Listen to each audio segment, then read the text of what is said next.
Kebakaran lahan bambu terjadi di wilayah Ngariboyo, Kabupaten Magetan. Seorang kakek tewas akibat kebakaran lahan ini. Warga Dusun Bibis, Desa Bangsri, Kecamatan Ngariboyo, Kabupaten Magetan, digegerkan atas temuan mayat yang terbakar di sebuah lahan bambu. Korban bernama Parto Sarno, berusia 85 tahun, ditemukan dengan kondisi luka bakar mencapai 90%. Menurut saksi mata, saat itu korban berpamitan kepada keluarga dan cucunya hendak membakar lahan bambu di belakang rumahnya. Ketika membakar lahan, kemudian api merambat dan membesar, hingga korban terjebak api dan meninggal di lokasi kejadian.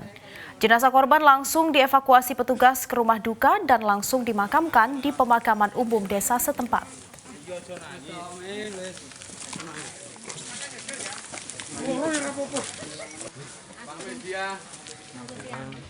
Api itu awalnya dari almarhum.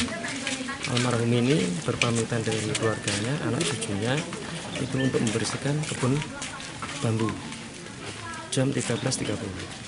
Karena warga tahunya apinya itu membesar pada pukul 14.30. Sambil menunggu api itu, ternyata api sudah padam, warga tinggal sisa-sisanya dipadamkan. Pemirsa, kebakaran hutan masih melanda kawasan hutan di wilayah Jawa Timur. Di Situbondo, kebakaran hutan membuat Taman Nasional Baluran harus tutup dari kunjungan wisata. Sementara di Ponorogo, kawasan hutan milik perhutani pun kembali terbakar. Sekitar 30 hektar kawasan hutan di Taman Nasional Baluran Situbondo terbakar sejak Senin siang. Kebakaran terjadi di area di zona inti sehingga membuat pengelola menutup Taman Nasional Baluran untuk kegiatan wisata sejak Selasa. Asap putih membumbung di beberapa titik di lereng pegunungan Baluran sisi timur. Sejumlah tangki air disiagakan untuk proses pemadaman. 20 hingga 30 personel petugas Baluran dan relawan Manggala Agni dari warga sekitar digerakkan ke lokasi kebakaran. Selain dengan mobil damkar, pemadaman juga dilakukan dengan cara ilaran, yakni memisahkan dedaunan kering agar api tak semakin meluas dan dapat mengancam satwa-satwa yang ada.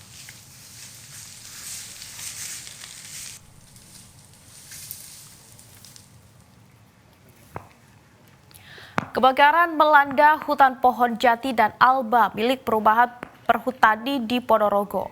Setidaknya 4 hektar hutan lindung dan hutan produksi di Kecamatan Balong terbakar. Sulitnya medan menuju area kebakaran di petak 46 dan 47 menyebabkan petugas tidak bisa menjangkau titik api.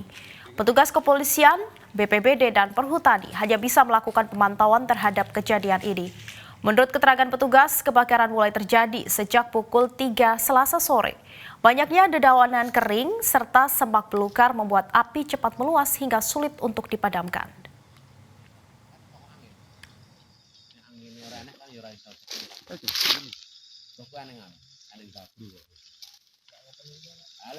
Jelajahi cara baru mendapatkan informasi. Download Metro TV Extend sekarang.